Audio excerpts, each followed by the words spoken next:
ọ̀rọ̀ Karimot la fẹ́ gbọ́. Ó yá. Ẹ máa love and like. The wife of the Lagos State governor. I know the governor might be busy because of Lagos activities.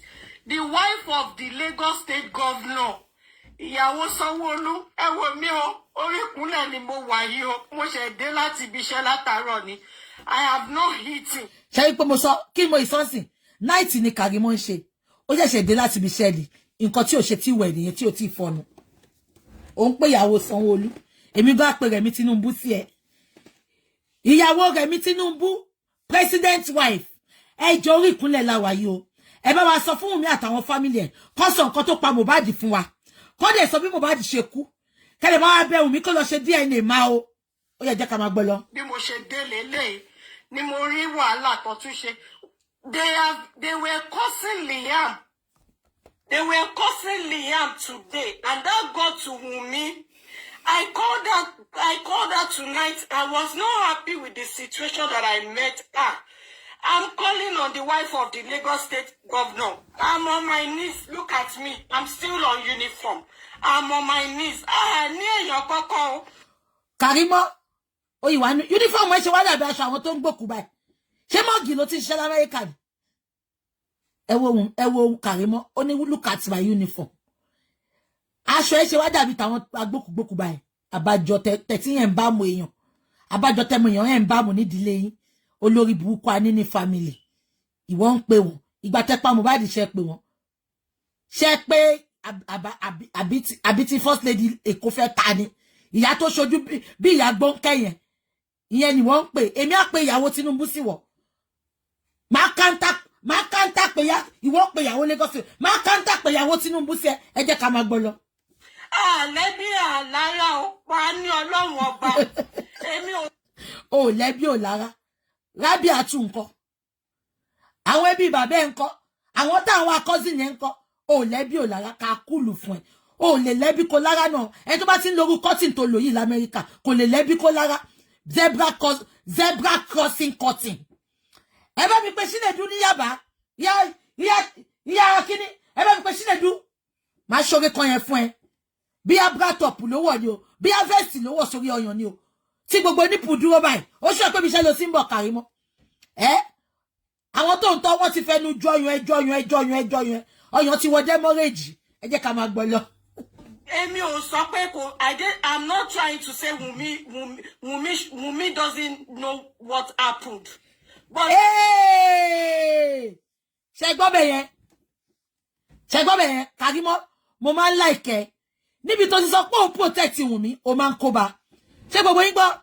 Ó ní I'm not saying that Wumi does not know what happened to Mohbad. Ó lóun ò sọ pé Wumi ò mọ nǹkan tó ṣe Mohbad. Ṣé ń gbọ́ mi? Ó ní I am not saying that Wumi does not know what happened to Mohbad. Justice Sika, I will use this my second phone to flash you now. 1 minute. Ṣé gbogbo yín ti pé ó ti shoot Wumi yẹn. Ẹ rẹ́rìn ni, ẹ pick nǹkan tí mo sọ ni. Ẹ bá mi confirm a tún play fún yín kẹ́gbọ́. Ó ní òun ò sọ pé Wumi ò mọ̀ kú tó pa Mohbad. Ṣé kó ti shoot ara wọn bẹ́ẹ̀ má tún play fún yín. Ó ní help me to block BJ. Ẹ lè rí mi block. Mi ní admin. Ẹ máa rẹ́rìn fẹ́ kú lẹ́nu. Mo ti jẹ ṣọ́ àtẹ́yìn. Inú mi ti le mo ń bọ̀. Ẹ jẹ́ sáré pé yàn kan. Mo ń bọ̀. Ẹ ṣáà hold on o. Ṣé gbogbo yín ò gbọ́ bẹ́ẹ̀ ni? Mi ní kíní yẹn lórí bíbá yẹn. Mo ń bọ̀, ẹ jẹ́ sáré.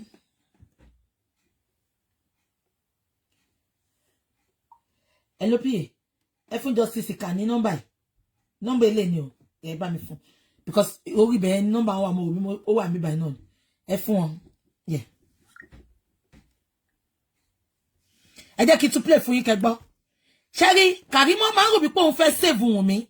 But unfortunately, Karimot máa tún kó bá Wumi ní. Ṣé rántí pé Karimot ló kọ́kọ́ bọ́ta tó sọ pé orí Mohbad ya wèrè. Ṣùgbọ́n tó mú. Ṣé rántí? Tó láwọn fẹ́ gbé lọ sí hospital. Ṣùgbọ́n ojú ń ti pé celebrity ni. Ẹ jẹ́ kí n tún play fún yín kẹ́ gbọ́. Ẹ gbọ́ nǹkan tó sọ sí. Mo dẹ̀ like ẹ̀, òótọ́ ló sọ. Ní èèyàn kọ́kọ́ o. Lẹ́bí àlára ó pa ní Ọlọ́run ọba. Léèyàn kankan. Kábíyèsí tí Wumi bímọ fún kọ́. Àtúnlé ẹ̀mí God bless you one. Léèyàn. Wumi ti confirm lẹ́ni náà ṣé wèrè ni Karimot ni. Wumi sọ pé gbogbo àwọn ọkùnrin bí ọkùnrin àwọn ọkùnrin ẹni bí ẹni èèyàn bí èèyàn ló wà lẹ́yìn òun Karimot wọ́n tún wá ń bọ́ta ó sọ pé ẹ̀ léèyàn ẹ má gbọ́ ibi tí mo fẹ́ kẹ́ gbọ́ ni mo fẹ́ jẹ́ kẹ́ play má dákẹ́ ń sìn. Èmi ò sọ pé kò I'm not trying to say Wumi doesn't know what happened but let them. ṣe pé ọ̀rọ̀ yẹn kalẹ̀ ṣe pé ọ̀rọ̀ yẹn kọ́ òun gan lẹ́nu because ó mọ̀ pé òun máa bàjẹ́ ni but mo like Karimot fún nǹkan tí mo ṣe fẹ́ máa wá fún Karimot púpọ̀ nìyẹn níbi tí Karimot bá ti sọ pé òun ń gbèjà Wumi ó máa ń ju òótọ́ síta fún wa ẹ wo bó ṣe sọ̀rọ̀ yẹn ó ní mi ò sọ pé I'm not saying Wumi doesn't know what kill Mohbad ẹ jẹ́ kí n tún play ó dàbí ẹgbẹ́ dáadáa ọ̀rọ̀ yẹn ó ká lòlò ẹ̀rù bà. And that got to Wumi. I called her tonight. I was not happy with the situation that I met her. I'm calling on the wife of the Lagos State governor. I'm on my knees. Look at me. I'm still on uniform. I'm on my knees. Ní èèyàn kọ́kọ́ o. Lẹ́bí àlára o. Wà ní Ọlọ́run ọba. Èmi ò sọ pé kò. I'm not trying to say Wumi doesn't know what happened. But let them wait. Let them wait for the judge to give his. Let them wait for the judge. Tó bá pa ọmọ yìí fún Ọlọ́run ò ní jẹ́ kó pa ọmọ yìí fún wa because I don't even know what to say. Ṣé mo sọ fún yín pé Wumi lọ hospital ó gbé Wumi lọ hospital dùgbàdùgbà àwọn tó dẹ̀ ń sọ̀rọ̀ fún Wumi náà wọ́n confirm sí pé ìyá Mohbad náà sick l'Amẹ́ríkà sorry ìyá Wumi sick l'Amẹ́ríkà gan VJ èmi ló ṣe yìí fún ẹ̀yin justice for Mohbad we are getting there ẹ̀gbọ́n ó sọ títí kò ó ní I don't know what to say ṣe wípé Karimot confirm sí ó lóun ò sọ pé Wumi ò mọ nǹkan tó ṣẹlẹ̀ ṣe gbọ́ ṣá ó ní ìgbà tí òun máa fi pe Wumi lẹ́nìí ó ní wọ́n ti fẹ́ pa ari òyà gan sẹ́ ari òyà gan ara ya Mohbad ara ya Wumi òyà l'Amẹ́ríkà àwọn agbẹnusọ ló confirm yẹn o èmi ò mọ̀ yẹn o ṣùgbọ́n ara Wumi náà òyà ń bíbà òkòtọ́ sọ mọ́ pẹ̀lọpẹ́ sọ padà sí wọn mo ti sọ fún yín ibi tí erin méjì bá ti jà koríko bẹ̀ ló máa sọ́fà Wumi ó kéré nú ayé ìwọ náà mọ̀ in the spirit of àwọn ìyá ẹlẹ́yẹ ọmọ oyè tó tèkì mbẹ náà Wumi bọ́ síta kó sọ pé orí mi náà sọ pé àjọ pàdé náà Ọlọ́run dẹ̀ ja ìjà yẹn mo nù ẹ́ mo ṣá ẹ wẹ́lẹ́wẹ́lẹ́ ní ẹgbẹ́ wa mo dẹ̀ dá padà fún yín in billion folds òkòtẹ́ sọmọ pé ọ̀pẹ bá sọmọ yín padà pa ẹ tí mọ kankan ẹ jẹ́ ká máa play lọ. For the past 7 months they've been dragging her, they've been cursing her son, they've been swearing for her son. Ṣé lórí burúkú ni ẹ ṣàfẹ́ di àná ọba ó bímọ fọ́bò sọ pé kó dìyàwó ọba àbáláyé ìbàjẹ́ nìyí ni ó bímọ fọ́bò sọ pé kó iṣẹ́ ìrìn Karimot di àkọ́sí ẹjọ́ náà kí ló special ní ọmọ bólẹ̀gì ọmọ ààfin ọmọ ọba lẹ́kí tẹ̀ ń pọ́nlé gan kí ló special ní ẹ̀ka tó sọ they are cursing on him ẹjọ́ àwọn ọmọ tẹ́yìn kọ́ọ̀sì kò ń ṣòbò kan náà lọ fi bí wọn kò ń ṣòbò lọ fi bí wọn abẹ́ ẹ̀gbọ́n ni ká tó sọ they are cursing on him ṣé tó láwa náà ti sunkún bàtà pẹ́ ń ṣépè fọmọ àwọn ọmọ wa because àwùwẹ̀ èpè láwọn ò ṣe sunkún ẹ̀yin wùwẹ̀ èpè lẹ̀rú ṣe ń bà yín pọ́n ṣépè fọmọ kan àwọn òwúwẹ̀ èpè ká tó sọ̀rọ̀ yẹn tí wọ́n gbọ́ they are cursing on him tá a bá rọ ọmọ rí ṣàrọmọ lẹ́yìn adìyẹ ni adìyẹ ṣùṣù kí ni nǹkan náà ọmọ tó yìí máa fọwọ́ sí jùlẹ̀ ilé bàbá ẹ̀ kí ni nǹkan náà ọmọ tẹ́ ẹ̀ ní fọ́ńtì láti gbé wọ ààfin kí ni nǹkan náà káyọ̀ tó ṣe wá gan they are cursing who is the bonnet boy gan kí ni nǹkan náà kí lẹ̀ ń gbé kí lẹ̀ bí kí ni bá àgọ́mọ rí àgọ́mọ lẹ́yìn adìyẹ ni àjẹ̀dúpẹ́ fọ́nà gbogbo àwọn àtàwọn justice àtàwọn tó wà wọ́n ọjà gan èyí tó bá dẹ̀ tí ò tí ìbínú wọn ọlọ́run abábí àfọwọ́pọ̀sùn àfipọ̀mọ́ lára kí ló lórí burúkú yín ká tó sọ ẹ wá bá ṣe ẹ bá fi Liam blackmail wá sáyé yín fẹ́ bàjẹ́ ni ẹ ṣí èrè ni kí ni nǹkan náà òṣì náà dá apanimẹ́yọ̀dà náà dá.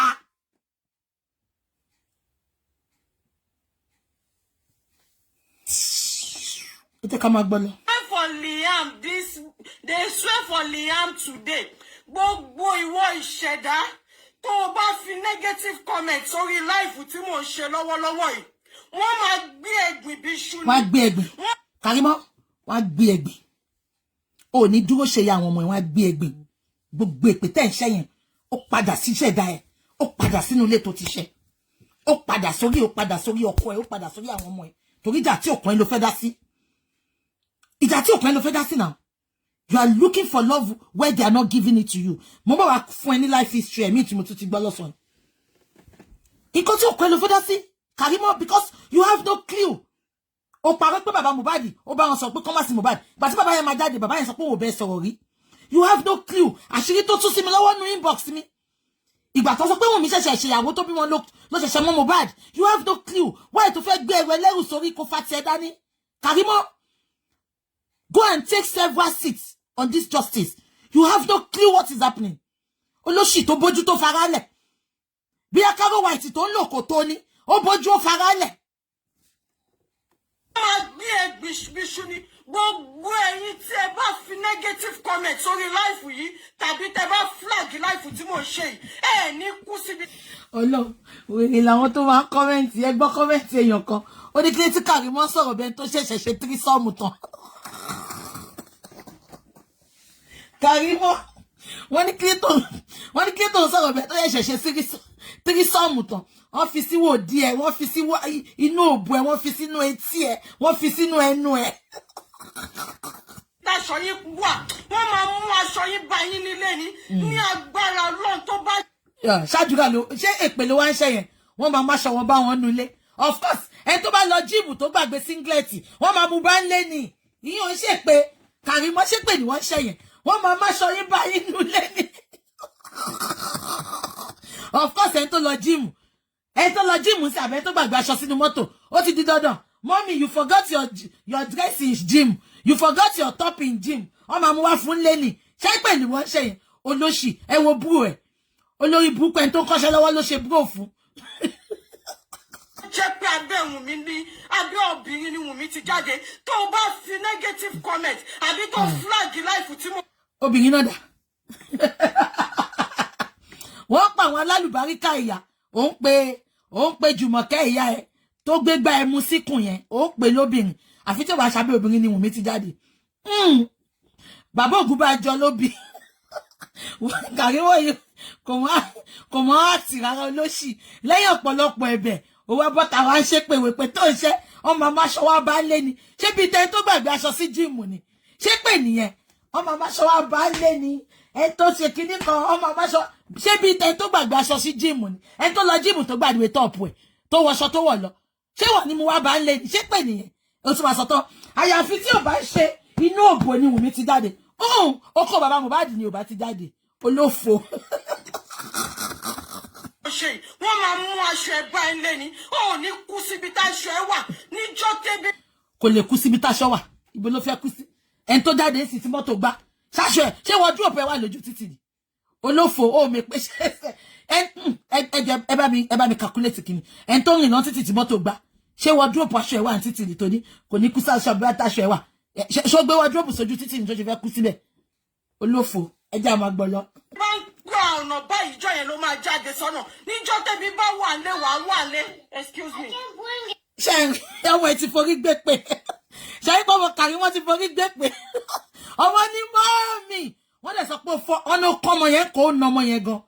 Ẹ jọ̀ọ́ ẹ̀yin tèmi l'Amẹ́ríkà ṣé ń gbọ́ ẹ̀yin tèmi l'Amẹ́ríkà ẹ bá mi gbé ibi fídíò tó ti fọ́ ọmọ yẹn kò lórí ẹ bá mi gbé kẹlọ bá mi gbé fáwọn social worker Amẹ́ríkà. Ẹ jọ̀ọ́ my dearest sisters mo ti trust pàdí mi yẹn náà ìbùkún will do it for me. I'll talk to her. Mo kàn need the video yẹn ẹ bá mi crop ibi tó ti kọ́ ọmọ yẹn kò because I no fi bínú kọ́ ọmọ ẹ kò ẹ bá mi crop bẹ́ẹ̀ lórí èpè tó ń ṣe èpè tí ò ń tà ẹ bá mi crop bẹ́ẹ̀ ṣe ti gbọ́ ṣe pé bó ṣe ṣépè yẹn lọ ìmọ̀ kí mọ̀ kò má gbọ́dọ̀ jọ ètekéte kò lè dúró o ẹnikẹ́ni tó bá jẹ́ irú ọ̀ràn ni yóò forí ara rẹ̀ gbé Karimot torí Olúwa làwa bá dúró ọmọ ẹ ti forí gbé gbogbo èpè tó ń ṣe our market. Excuse me, please. Wàá wà lẹ́jọ́ tí ebi bá ń palẹ̀. Wàá wà lẹ́jọ́ tí ebi bá ń pa ọ̀nà. Ó ní kú síbi tá a ṣe. Ebi wo ló ń palẹ̀ àtọ̀nà? Karimot mèpè ṣe. Lọ́gbà láti èpè lọ́wọ́ ohun mi. Àbíkẹ́ lọ bá Rábì àtú ìyá yín. Kókó yín bọ́ ṣe ṣe pé. Wàá wà lẹ́jọ́ tí ebi bá ń palẹ̀. Of course, ẹni tí ò bá róúnjẹ sílé ebi máa palẹ̀ náà. Olóṣì. Ẹni tí ò bá ṣe shopping ebi máa palẹ̀ náà. No. Ló ń jẹ́ lẹ́sìn báwo lè bí ò ṣe ní pa wọ́n nulẹ̀ tó sọ pé tẹ́bí bá ń pa wọ́n nulẹ̀ wọ́n máa wà nulẹ̀. Kàrí bébì ló kára màsíkì mọ́ ojú tó ń bọ̀ yìí ó kára ojú nìkan ló kára màsíkì mọ́ wèrè kò wọ́n ra cream tó máa fi para ojú ló concentrate lé ojú ẹ̀ wá pupa ó dàbí influencer Carolite. tó bá fi negative comment sórí bíbá èmi ń bẹ̀ ni o I am pleading on the white I'm pleading on. Ẹ wo Karimot ibi tọrọ kalára dé ọmọ yẹn ń sunkún lẹ́gbẹ̀ẹ́ your child should be your priority Karimot your child should be your priority that innocent boy my beautiful son is crying beside you Karimot just because o fẹ́ sọ nǹkan tí ò pẹ́ o fẹ́ convince àwọn ọmọ mi pé o love wọn o ignore ọmọ ẹ what if tó yẹ pé nǹkan kan ṣọmọ yẹn what if tó yẹ pé ọmọ yẹn ní toilet what if tó yẹ pé ọmọ yẹn need attention immediately so èpè tó fẹ́ ṣe yìí èpè tí ò yẹn ń tà yìí o prioritize ẹ ju ẹkún ọmọ ẹ lọ ṣe pé àwọn ọmọ yóò rí ìyá gidi bí wọn ṣá ẹ rí ẹ jẹ́ kí n máa play lọ. Wife of the Lagos State Governor. Please, we don't have anybody. Ní èèyàn. Wọ́n fẹ́ pa ọmọ yìí kó wá sọ pé ọkọ ẹ̀ ló mú lọ. Ṣé ń gbọ́? Ṣé tí nǹkan tó ṣẹlẹ̀? Ṣé pé mo sọ nsìn kí ni mo sọ? Mo ní Wumi sick gan. Òkú Mohbad dẹ̀ ń dààmú ẹ̀. Karimot tún ti jábọ́ ńbẹ̀ yẹn. Ẹ gbọ́ nǹkan tó sọ. Wọ́n fẹ́ pa Wumi. Wọ́n wá sọ pé ọkọ ẹ̀ ló mú lọ. Definitely òkú Mohbad ò so ẹ̀yin abiyamọ tẹ́ ń gbàdúrà lójoojúmọ́. Ẹ jọ̀ọ́ ẹ máa bá wa gba àdúrà yẹn gidi gan.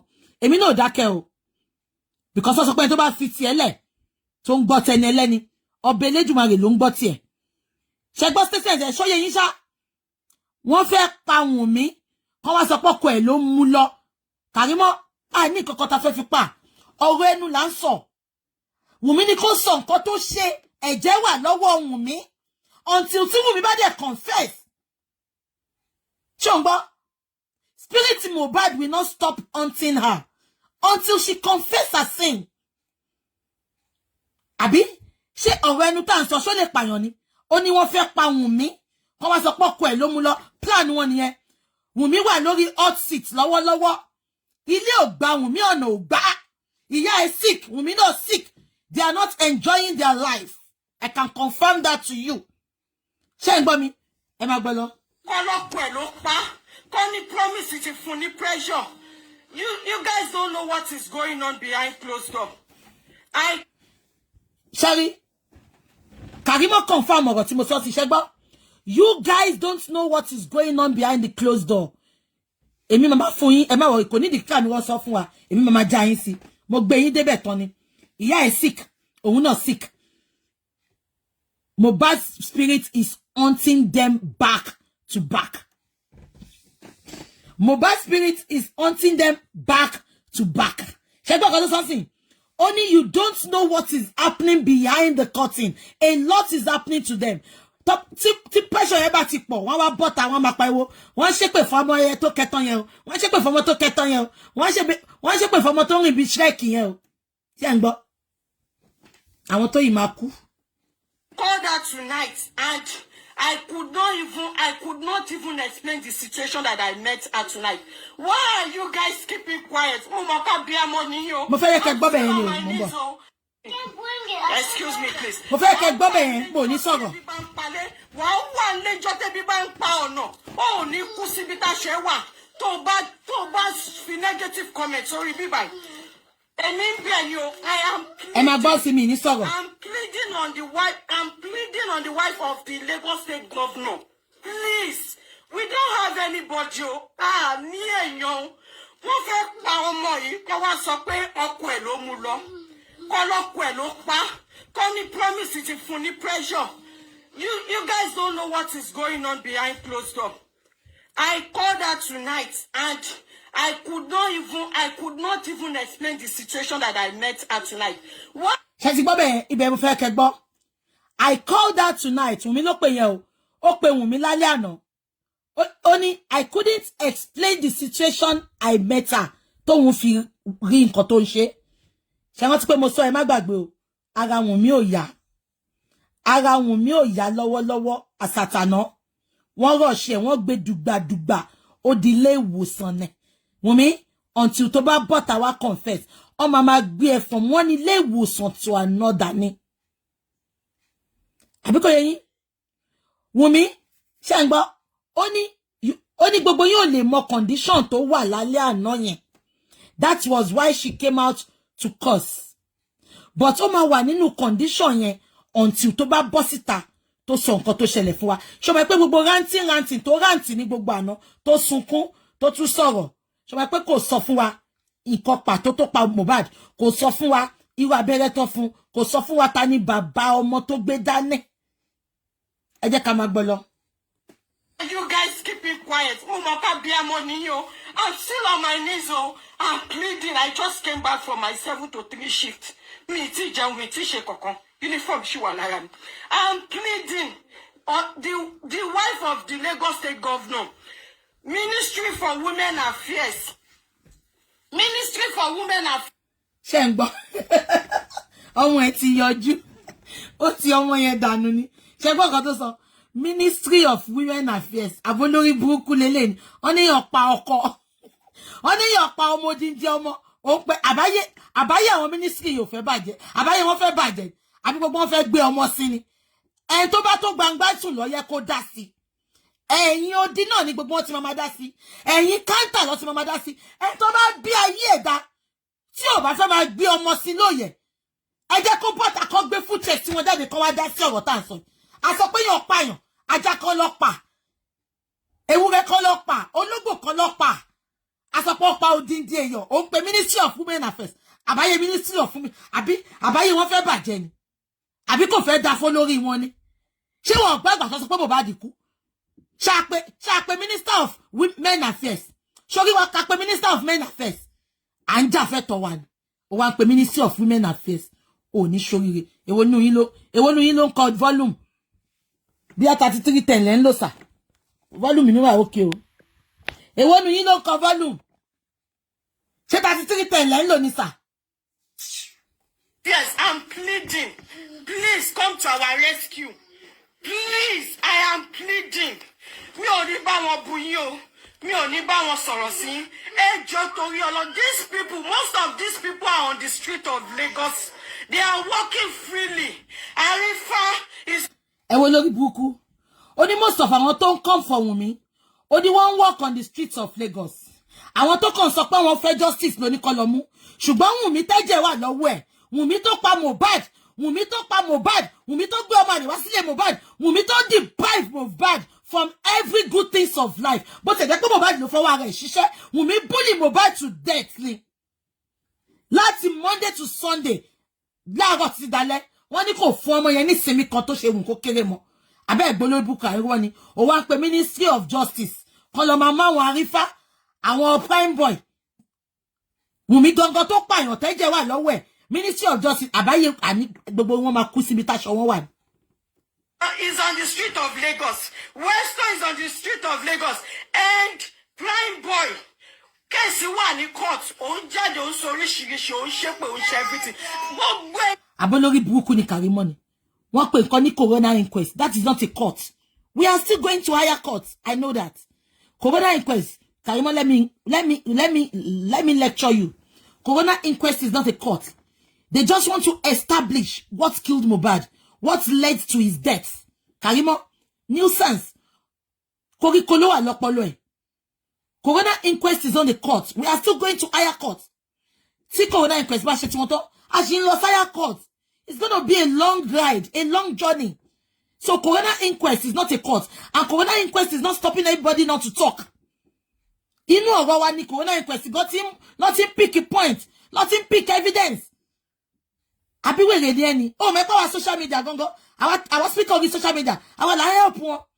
Even the judge said it on that day. Ìgbà tó sọ pé ko ba nu àwọn social media ko ma sọ̀rọ̀ mo. Wo ma any no, àwọn gan pick o to nu àwọn ọ̀rọ̀ táwọn ń gbọ́. O wa newo wa nkan tu. Prime boy ò gbọ́dọ̀ sọ̀rọ̀ abolori buku neni. Wumi tó ń ṣépè fún Prime boy kiri nko. Ìyá Mohbad tó sọ pé Prime boy òun ló pa ọmọ òun nko. Ṣé kó dákẹ́ ni? Ẹ jẹ́ ká máa gbọ́ lọ. Ìṣẹ̀dá pátápátá tí ẹ bá wọn lọ́wọ́ nínú àwọn tó ṣépè ní ẹ̀ní àbí gbogbo ẹ̀yin ìṣẹ̀dá dẹ̀ ni ọmọ Wùmí àtọmọ ẹ̀ lára. Ẹ dúró ná, ṣé èèyàn kọ́kọ́ ṣépè fún ọmọ Wùmí lánàá ni? Torí kò yé mi. Ṣé wọ́n ṣépè fún ọmọ wọn ló ṣe jáde ni? Kí ló ń ṣẹlẹ̀ gangan? Èmi ò mọ̀ yẹn ná. Ṣé wọ́n ṣépè fún ọmọ wọn ni? Ìtọ́gọ́ náà wọ́n kọ́ ṣépè fún lánàá. Tó bá wù èpèlèpè máa mọ̀ náà. Ẹ máa gbé yín bíbí iṣu ni. Ẹ ní kú sí ibi táṣọ yín wà. Wọ́n máa fi. Ṣé ń gbọ́? Èpè méjì tí Karimot máa ṣẹ́ nìyẹn. Ṣé ń gbọ́? Wọ́n máa gbé wọn gbìn bí iṣu. Karimot bí àlọ́mọ̀. Ìlú òyìnbó wọ́n ń gbìn iṣu sínú. Wọ́n ń gbìn iṣu sílẹ̀. A máa fi sára igi ni. Karimot èpè ò rẹ̀ tàṣẹ. Bó ṣe ń mí bẹ́ẹ̀ tọkùnrin mẹ́rin dó lẹ́ẹ̀kan náà. Bẹ́ẹ̀ tó ṣe fọ́sọ̀. Ọmọ gbé yín gbìn bí iṣu ní Karimot èpè yóò rẹ̀ ta. Sórí ìlú tí mo wà, wọ́n máa ń lé iṣu sára igi ni wọ́n ń gbìn sínú ilẹ̀. So dẹ̀rí tó máa gbéyàn sí 6 feet ló máa ń gbé fẹ́yàn iṣu just 1 feet ló máa fi ń gbé iṣu. Karimot iṣu dẹ̀ máa ta síta eventually ní èpè yóò rẹ̀ ta. Aṣọ yín ránṣẹ́ sí yín ni. Ẹ ní fi ọmọ sílé ayé lọ́kẹ́. Ṣé ń gbọ́? Ó náà máa faṣọ ránṣẹ́ sí wọn. Of course. Àwọn tèmi tó wà Nàìjíríà sí tí bá kó aṣọ jọ máa fi ránṣẹ́ sí wọn náà. Karimot, your course no enter. Wọ́n máa faṣọ ránṣẹ́ sí yín ni. Of course. Irú àǹtí Yẹmí tó wà l'Amẹ́ríkà sí bá pè wọ́n àǹtí Yẹmí. Mo like top kan ẹ bá ń fi ránṣẹ́. Èpè wèrè wo ni wèrè ṣe? Èpè wèrè wo ni wèrè ṣe? Wọ́n máa faṣọ yín ránṣẹ́ sí yín ni. Of course, tí bá pè yàn kan lábúròdì sí kọ́ bá mi send aṣọ. Wọ́n máa fi ránṣẹ́ ni. Ṣé wọ́n máa jù sí mi ni? To lọ, you want to kill her so that you now say it was her husband that killed her. Me, I'm pleading, I'm pleading. Lagos, the wife of the Lagos State Governor. I know the governor might be busy, but the wife of the Lagos State Governor, ẹ jọ̀ọ́, nínú ààyè tí ò sí, out of your busy schedule, please come to our rescue. Please come to our rescue. I am pleading. Please, we have no one. Abiyamo tòótọ́, abiyamo agbọ̀jẹ́ gbọ̀rọ̀gbọ̀rọ̀. Please. Ṣé ń gbọ́? Ẹ mọ̀ nǹkan tó ń jọ mí lójú ní gbogbo nǹkan tí mò ń gbọ́ yìí. Nínú ọ̀rọ̀ Wùmí àti girl yìí. Tí ìyá wọn Jùmọ̀kẹ́ tó bá jẹ́ abiyamo tòótọ́, ẹ̀yin ọ̀gbọ̀dọ̀ tẹ́ ń wò mí. Ẹ jọ̀ọ́ bá mi kọ̀ǹkọ̀. Ìjà táwọn ọmọ yìí ń jà yìí. Tó bá yẹ pọ́wọ́ Wùmí mọ́, àbọ̀wọ̀ ìyá wọn mọ́. Ṣé ẹ pé ìyá Wùmí ló jẹ́ kó máa jàjà yìí? Àbẹ́ mọ̀mà. Gbogbo yín ṣe ń gbọ́ mi. Ẹ get. Ẹkún táwọn ọmọ yìí ń sun tó ń sunkún síta àti Wùmí àtẹlẹ. Ṣé ẹ pé ìyá Wùmí ló jẹ́ kó máa ṣe kinní yẹn fún wọn? Àbẹ́ get. Ó wá fi àwọn ọmọ ẹ sílẹ̀. Ó ń jẹ́ kó máa ṣe rádaràdà lórí social media. Ó wá jókòó sí Amẹ́ríkà. Ẹ get ẹni gbogbo yín á dá fún yín tẹ́ ń sọ yes yín. God bless you. Ṣé ẹ pé jà tó ń jà yìí? Mi lè fi ọmọ mi sójú àgbà mi ayé báyìí. Ma defend ọmọ mi ni. God forbid. Ẹ̀yin abiyamọ tẹ́jẹ̀ ń wò mí náà. Bó mọ̀ pé tó bá yẹ pé ó ṣẹlẹ̀ sọ́ta wa. Ẹ̀yin lè máa jàjà táwọn ọmọ yìí jà. Àwọn ọmọ yìí kéré fún nǹkan tó ń forí gbé yìí. Àwọn ọmọ yìí kéré. Àgàgà Karimot lànà ẹ̀tẹ̀ ń ṣe mí kò ṣe Wùmí. Wùmí ti bá èṣù jẹun tiẹ̀. Ẹ wà àwọn Karimot bó ṣe mí ẹlẹ́ẹ̀lẹ́ bẹ́ẹ̀ tó ń bá ṣe tírísàn. Lórí pé ó fẹ́ sọ pé wọ́n máa faṣọ ránṣẹ́ sílé. Ada fún yín gbogbo ẹ̀yin tẹ́ ń kon sí nǹkan tí mo sọ. Àbí kò yé yín? But ìyá wọn ò lè dá sí because ọwọ́ wọn ò mọ́, ẹ̀jẹ̀ wà lọ́wọ́ wọn. Wọ́n mọ̀ pé àwọn ní conscience. Wọ́n mọ̀ pé lè pè mí sí now. I'm using this phone. Hold on, please. Hold on, please. Hello? Hello, who is this? Yeah, who is this?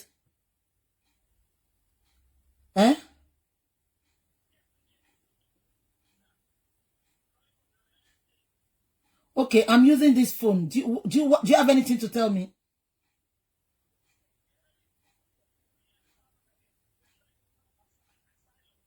Who?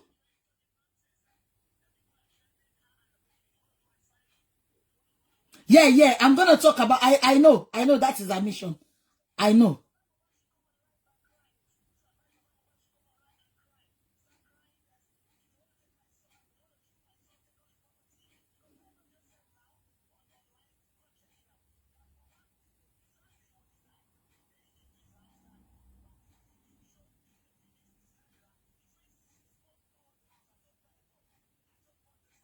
Yeah, I shared that video. I shared it.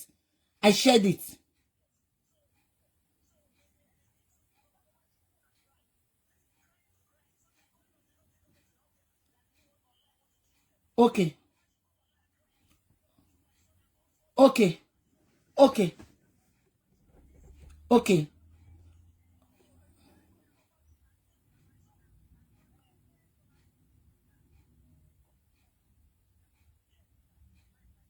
Okay.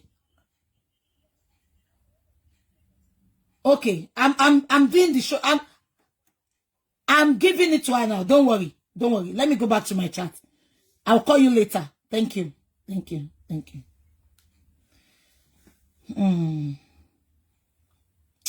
Ah, shit. She mo ti lose kini. Mbo.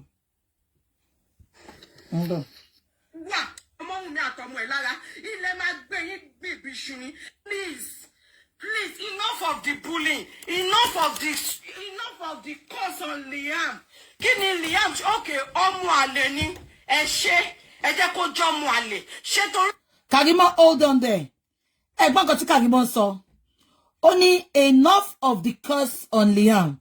Karimot, if you want to be truthful to yourself, ever since Tati bẹ̀rẹ̀ chatty, gbogbo yín ẹ jọ̀ọ́ bá mi sọ ibi tí wọ́n ti gbé Liam ṣe pé lọ mú síta Karimot.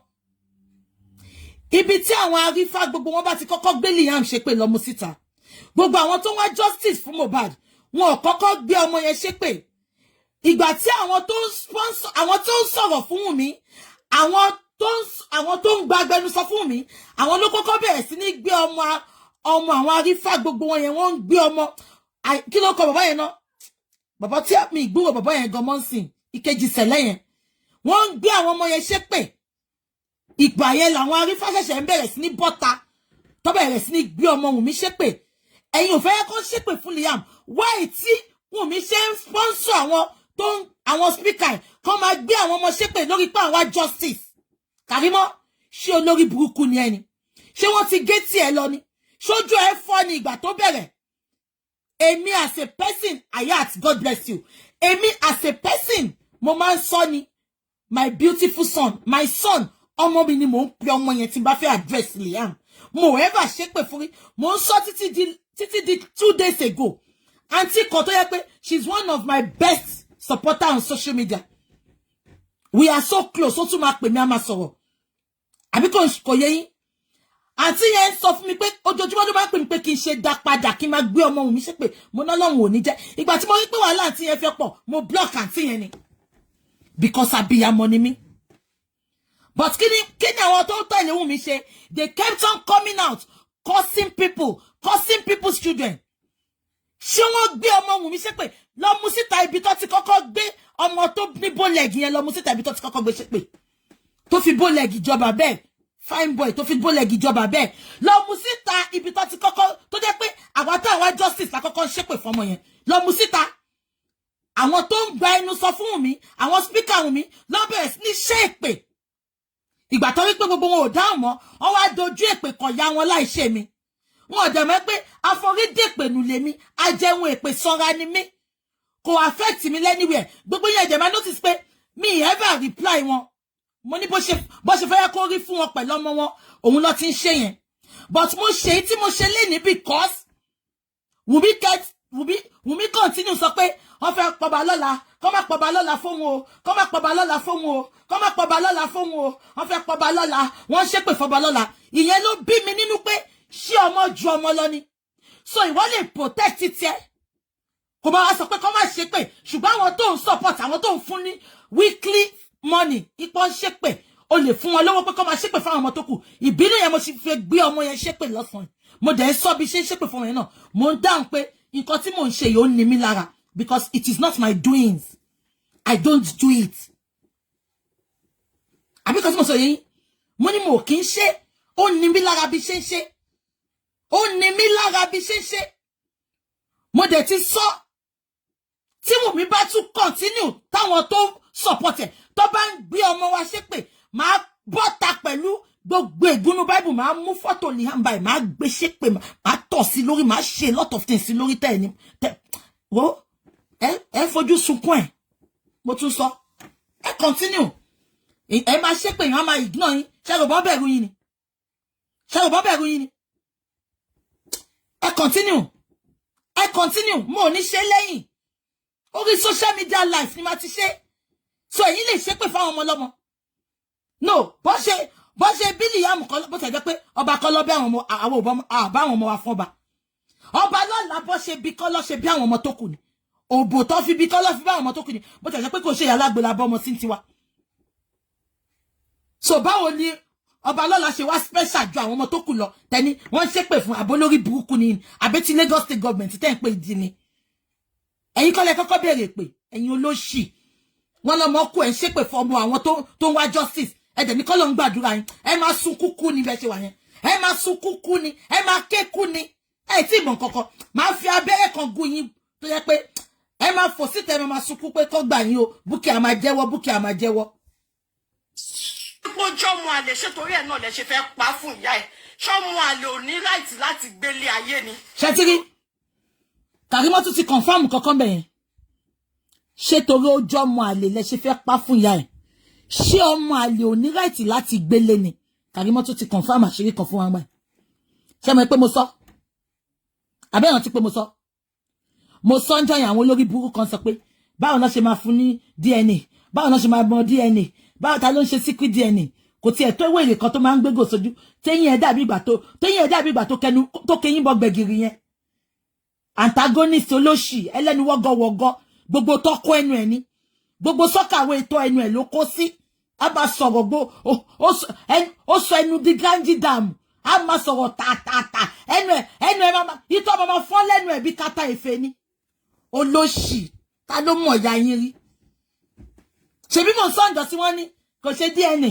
kò ṣe sígè olórí burúkú ẹ̀ àṣìírè lòun pèèyàn kan ní ṣẹ́ńbà ibi tó ti lọ ṣe ìyẹn náà sọ pé ayé Bukky jèsì àbólórí burúkú ní gbogbo yìí girl tí mo gbé fọ́tò ẹ̀ síta yẹn kò ṣe bọ́ta kó challenge mi kò ṣe lóun fẹ́ sùn mí pé mo gbé fọ́tò òun kò lè ṣe ìtòkó mọ̀ pé òun ṣe fún mi orúkọ òun ló ń lò lọ́sípítù yẹn kò lè ṣe wèrè yẹn ṣe irun ẹ̀ àti irun Karimot bírèdì ẹ̀ bó jẹ̀jẹ̀ wíìgì tó máa ń lò ní àti ti Karimot kò sí yàtọ̀ àwọn olóṣì tán láwọn wà ń lo òyìnbó ìlú òyìnbó ló ń lò gba wọn àwọn ò lò gbà lóyìnbó àwọn ìlú òyìnbó pass through wọn ni àwọn ò pass through lóyìnbó.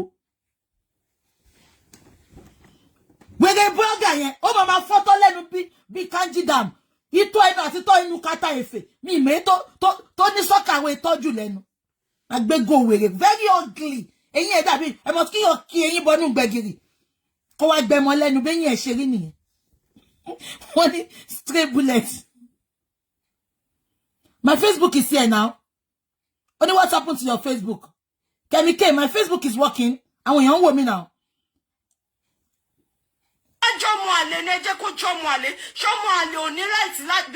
Because you guys tag him as a bastard, that you tagged him, so he doesn't have the right. Karimot. Ẹ̀yin Facebook, MSM, ṣe rí mi lórí Facebook. àwọn TikTok sọ pé àwọn ò lè rí mi lórí Facebook. Ṣé rí mi lórí Facebook? Àwa ń bí ìyẹn ti TikTok. Your Facebook, Mumbo. Okay, it's working fine. Ẹ ṣé sis. Wọ́n fẹ́ gbé mi, wọ́n fẹ́ distract mi ni. Facebook ń ṣiṣẹ́ jàre, mo ti rí wọn ló ń ṣiṣẹ́. Ó ti ń ṣiṣẹ́. Sister Yemi, àwọn èèyàn kì í get notification. Unfollow, kẹ́ tún follow padà. Ẹ má bínú. Ẹ jẹ́ ká máa gbọ́ lọ. Ṣé ẹ gbọ́ nǹkan tí ọmọ yìí sọ? Ó ní ṣé ọmọ àlè. Ṣé kò ṣọ́ fẹ́ pa ọmọ àlè ni? Ṣé pé ọmọ yìí ló máa ń kó bá bú rẹ̀? Ẹ jẹ́ ká máa gbọ́ lọ. The right to live. He has the right to live, and his mother have the right to live as well. Please, tonight, I have tried. Karimot, let me quickly bust your bubble. Sorry, kò sẹ́ni tó sọ pé ọmọ àlè ò ní right láti live because 90% of àwọn obìnrin Naija ń sìn, àwọn ọmọ lẹ́sẹ̀ toothpick bí Wumi yẹn, ọmọ àlè ló ń gbé fọ́kọ. Bella Shmurda ọmọ àlè níyàwó ẹ̀ gbé fún. Àyànà àbí kí náà ń pe ọmọ tí Wumi dá ọkọ lẹ́ǹkan, ọmọ àlè ló gbé fún ní ọkọ ẹ̀ gbé fún. Sorry, àwọn ọmọ lẹ́sẹ̀ toothpick tó pé kò ń sìn, ọmọ àlè ló ń gbé fọ́kọ. And they have the right to live. That is the lifestyle they chose. Nobody is condemning them. And nobody is gonna, nail them for that. It is their way of life. But our own concern is, our own concern is, nǹkan tó bá Wumi tó sọ pé òun ò fẹ́ ṣe DNA. Ó gbọ́dọ̀ lọ sí court, kó lọ ṣe affidavit, kó yọ alọ́ba kúrò ní orúkọ ọmọ yẹn. Kó dẹ̀ mọ̀ pé títí kan pátá gígan, pátá kátó ń kọlọ̀ tó máa ń wọ̀ kiri. Kò lè mú kúrò ní ilé Mohbad because throughout her life in Mohbad's house kò ṣiṣẹ́. Gbogbo nǹkan tó nílé ní tó ń pè pé òun ní gbogbo àkísà tó kó jọ. Gbogbo àkísà tó fọwọ́ lọ́rọ̀ kó jọ. Ṣé ń gbọ́ mi? Ara Mohbad ló ti mú. Kò mú píìnì wọnú ilé Mohbad because kò ṣiṣẹ́, alábọ̀dọ̀ ni, òbò ló ń tà jẹun. Now, àwọn ò bá yín jà, ẹ fẹ́ ṣe DNA àbí? Condition kan, wàláì tí Wumi bá ṣe affidavit lẹ́ni. Ogun sọ pé bàbá ò lè rí ọmọ yẹn mọ́. Àwa náà ò dẹ̀ fẹ́ rí ọmọ. Àfọmọ tó máa wá dánú ilé rú. Àfọmọ àlè tó máa wá dánú ilé ọkọ rú. Àwa náà ò ní ìdí ẹ̀ kí la fẹ́ ọmọ wo ọmọ pọ̀ lẹ́yìn adìyẹ. Thank God, bàbá Mohbad ò ń ṣàgàn. Obìnrin mi bímọ fún. But condition yẹn, Karimot, èmi as a person, bí ṣe bá wá sórí line ni, tí Wumi bá ṣe bẹ́ẹ̀, èmi náà máa drop pen bí bọ̀dá tó wà níbàdàn yẹn, I drop my pen, mi ṣe justice mọ́. Karimot, tí Wumi bá ti lè lọ ṣe affidavit tó sọ pé tó yọ orúkọ alọ́ba kúrò nínú orúkọ yẹn, kó dẹ̀ bọ́ sí online, títí kan omi tó mu nínú alẹ́ alọ́ba kó dá padà, kó dẹ̀ bó ṣe wá nú lé yẹn, bẹ́ẹ̀ náà ni kó ṣe lọ. Bó ṣe rìn wọlé tí Mohbad daṣọ àṣírí bò, ìwòwò yẹn náà ló máa rìn jáde. Change of name, thank you. Tó bá ti ṣe yẹn, Karimot, ṣó ń gbọ́. Bẹ́ẹ̀mi náà ṣe máa wá sí line ni máa ní. Ibi tá bọ́rọ̀ dé, I drop my pen. Èmi gan máa support Wumi ni. Ṣùgbọ́n failure to do that, Karimot. Àní mo fi life mi lélẹ̀sẹ̀, Wumi á ṣe díẹ̀ nìyẹn. Mo fi life mi lélẹ̀, Wumi á ṣe díẹ̀ nìyẹn. To talk to her, I did not know when she came out on live. I have talked to her, I have told her not to come out, but I don't know when she came out on live. And I can't stop her. Èmi náà bí Momo Deje lọ́mọ lórí. Kí ló dé? Enough is enough. Enough is enough. The wife of the Lagos State governor, I am pleading. Mi kò gbà inú mi láti sọ̀rọ̀ sí yín, kò gbà inú mi láti sọ pé ẹ ṣe nǹkan kan. I am pleading, and I'm pleading on the whole. I'm pleading with the good women out there. Ẹ̀yin abiyamọ tòótọ́ tẹ́ wà níta ńbẹ̀ yẹn. Ẹ jọ̀ọ́ má yẹ kó pamọ́ ohùn mi fún wa. Ẹ má yẹ kó pamọ́ ohùn mi fún wa bó ṣe pa ọkọ ẹ̀. Ẹ jọ̀ọ́, enough is enough. This online bullying, most of the ká tiẹ̀ gbá wọn tó wà nílùú òyìnbó. Ká gbá wọn tó wà nílùú òyìnbó, àwọn tó wà ní Naija, tó wà lẹ́kọ̀ọ́ ńbẹ̀, tó ń rìn freely. Tó ń rìn freely. Tí government ò dẹ̀ ṣe nǹkan kan sí. Tí wọ́n ṣe anything against cyber bullying. Injustice for one is injustice for all. Injustice for one injustice for one is injustice for all. For example, look at the former governor of Ogun State, Benga Daniel. His son speak up yesterday because he knows his rights, and necessary action were taken with immediate effect. Those actions that were taken was not taken just because of his son. It was taken on behalf of all the other disabled. Toma drive Rossi location here. Toma deny one access just because they are disabled. But on our own part, we don't know anyone. We don't. Ṣé lórí burúkú ẹ wo bó ṣe ń rant ẹ wo bó ṣe ń dún bí generator tí ò ní control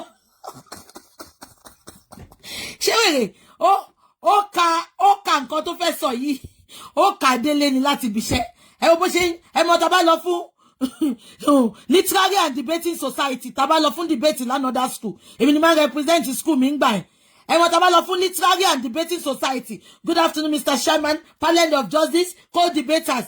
Ẹ wo bí wèrè ṣe rántí bí television bàbá jẹ́sẹ̀ ẹ ti mọ̀ àwọn television cupboard yẹn tá bá mú pọ̀ báyìí àwọn television black and white láyé àtijọ́ tó wá ṣe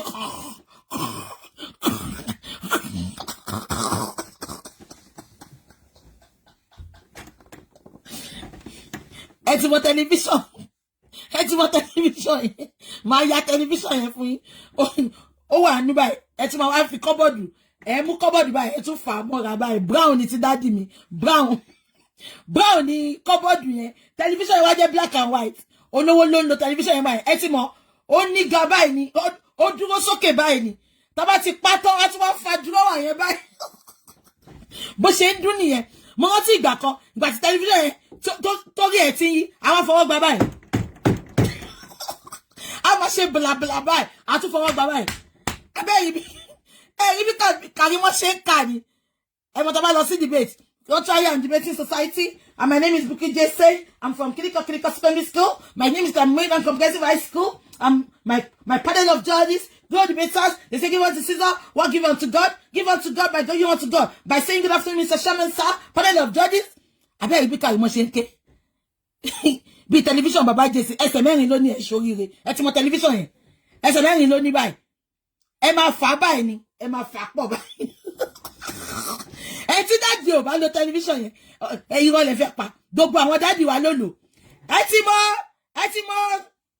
ti mọ̀ record player kan báyìí náà wọ́n máa fọwọ́ yí báyìí ni ẹ ti mọ̀ mi ti gbàgbọ́ kan tó ń pe record yẹn tí bàbá Jesse bá ti gbé sí láàárọ̀ Saturday báyìí orin ìlàjẹ́ ló máa play ká tó bá ní ìrìn àjò ó jẹ́ ká mọ ẹni tí à ń bá lọ bàbá Jesse wọ́n play tó báyìí wọ́n wá nọ́ọ̀sẹ̀ báyìí ní sórí kìíní wọ́n léfò àgbà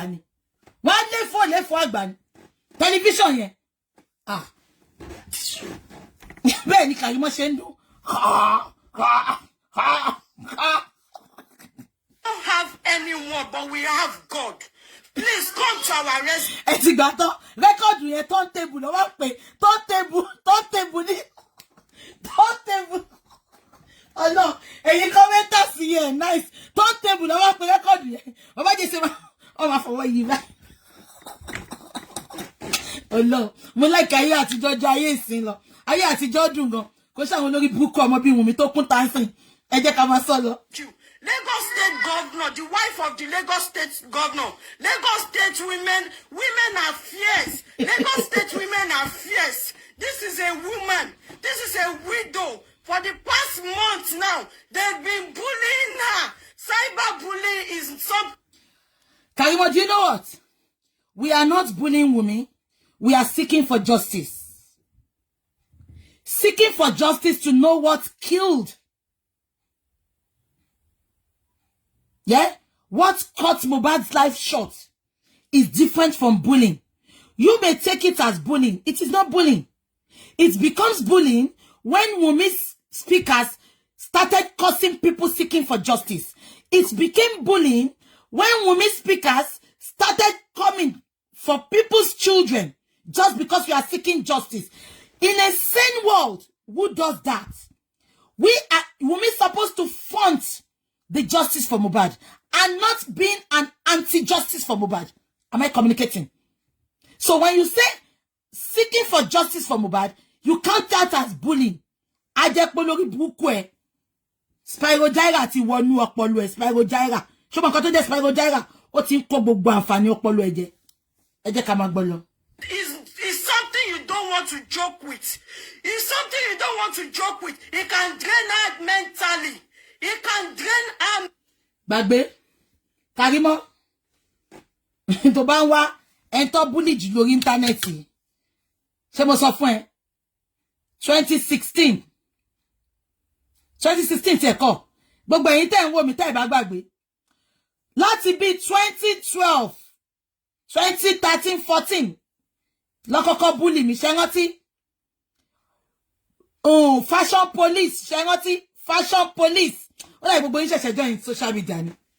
Facebook ṣẹ̀ṣẹ̀ jáde ńgbà yẹn ni. Mo lọ sí party kan mo wọṣọ.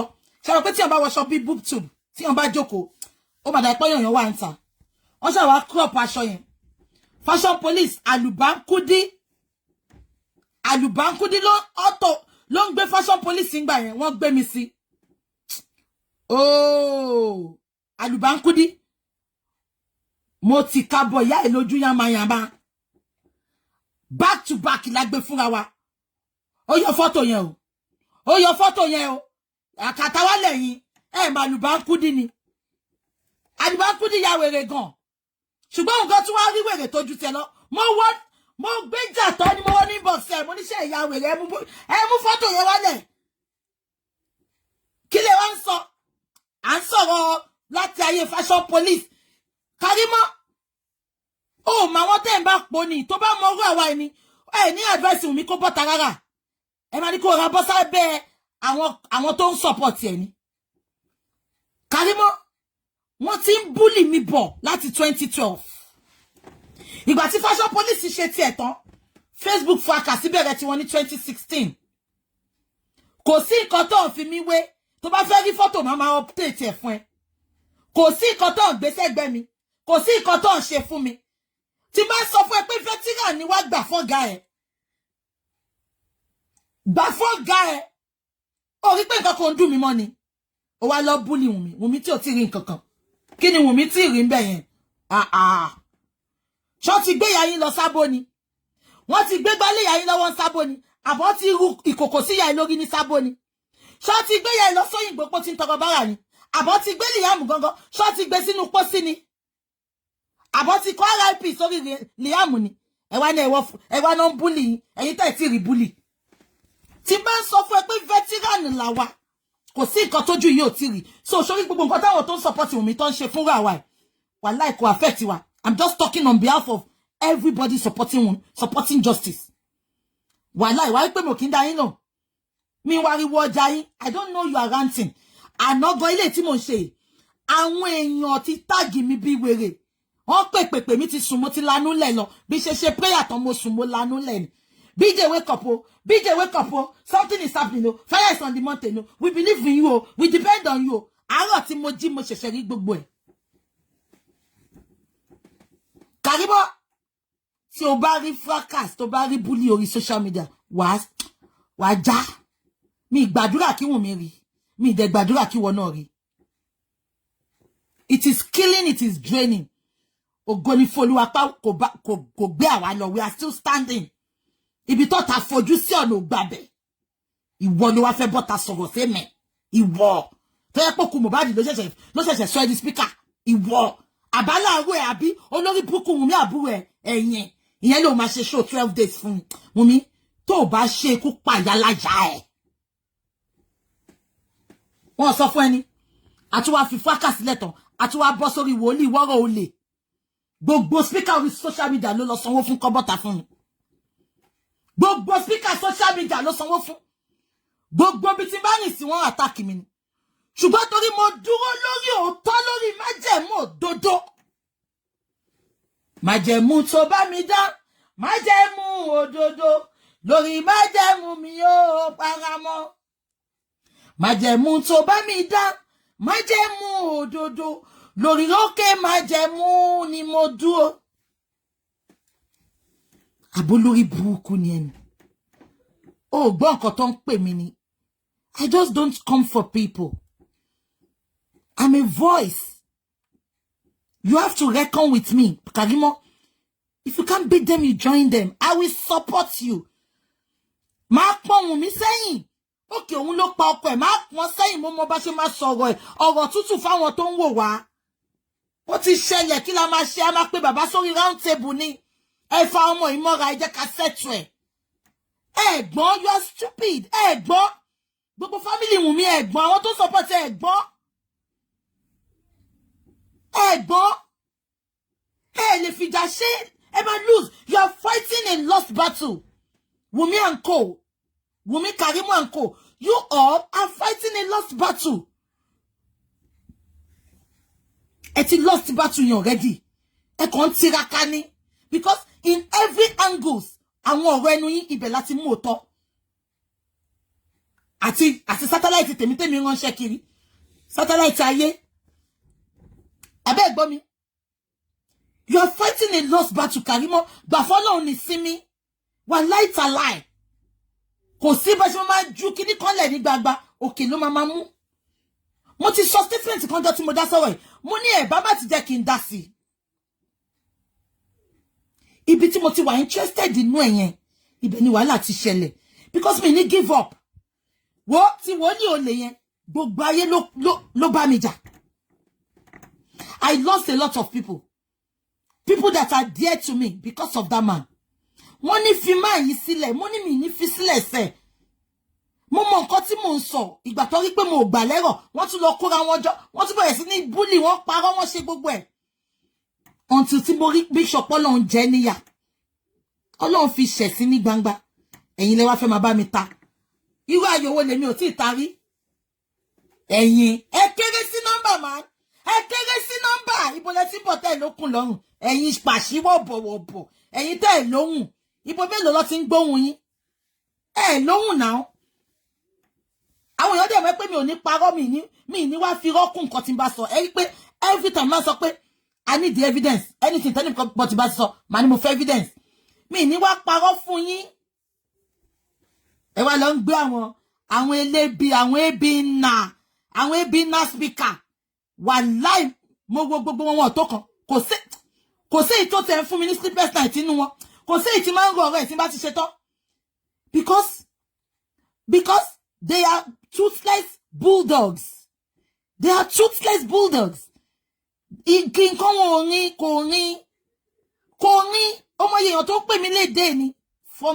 From all the nooks and crannies of the world, people call me, asking me, BJ, what do you want? When I don't want anything. I just want your support. Justice for Mohbad. They are asking me, give me bills. Tell me what you want. Money, no, I don't want anything. Let come after Abdullah. Come after more justice for Mohbad. Lọ́wọ́. Ẹ̀yin àti tani níwájú tani. Ìjọ tẹ́ bá ti rí mi mo jẹ́ pé mo sí lórí ọ̀nà Ọlọ́run mọ́. Àbí mo sòótọ́. Àwa dẹ̀ máa ń tẹ̀lé Ọlọ́run, a máa ń dúró sórí ọ̀rọ̀ Ọlọ́run, ìtorí láti pe àdàbí lọ́lọ́run lórí ni. O gbọ́ làárọ̀ tí mo sọ, àdàbí tí n bá ní ẹbu tí mò ń tọ́lá, àdàbí tí n bá ní nǹkan dúdú kan tí mo ń jẹ sẹ́nu láti bọ́ta wá sọ̀rọ̀. Àdàbí tí n bá ní bàbá kan ní bàbá, tí n bá ní bàbá kan ní kọ̀kọ̀, lọ́lọ́run ò fi ní gbọ́ ọ̀rọ̀ justice for Mohbad. Ṣùgbọ́n tí ò bá ti jẹ́ bẹ́ẹ̀, justice for Mohbad ó ti ṣeéṣe. Ẹ kàn sunkún ni, ẹ lọ sunkún sábọ̀ kẹ́ lọ fi wẹ̀, olórí burúkú apọkọjáyé ni. Ẹ jẹ́ ká máa gbọ́ lọ. So what will become of her after justice? What will become of Liam after justice? Remember, the whole world is watching. Remember all that. Ṣé gbọ́ wèrè. Only what will become of Liam after justice. Karimot, that is the main reason you're supposed to talk to your sister. If Wumi is not selfish, tó bá ro ti ọmọ owó ẹ̀yẹn ni, a ti ṣe DNA, a ti ṣe wa, a ti ṣe nǹkan tí gbogbo èèyàn ń fẹ́. Sórí tó bá yẹ pé ó ṣe DNA yẹn ni, tó dẹ̀ mọ̀ pé positive ni, wàláhì Wumi á máa bú mi mo ní fún lésì. But kò lè ṣe because ó ti ṣe secret one tó dẹ̀ come out negative. Mohbad kò ráyè top up rárá.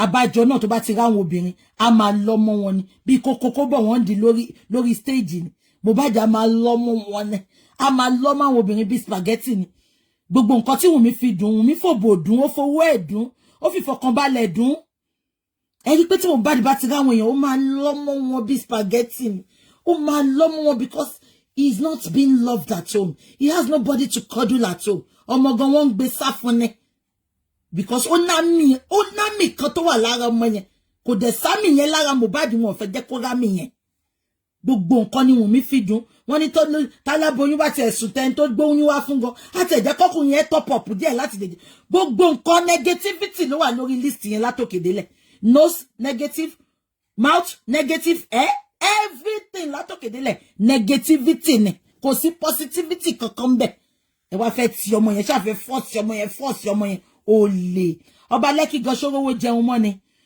ilẹ̀ òṣà tó ń tà kiri kò rìn orílẹ̀ gidi kan tà mọ́ tinú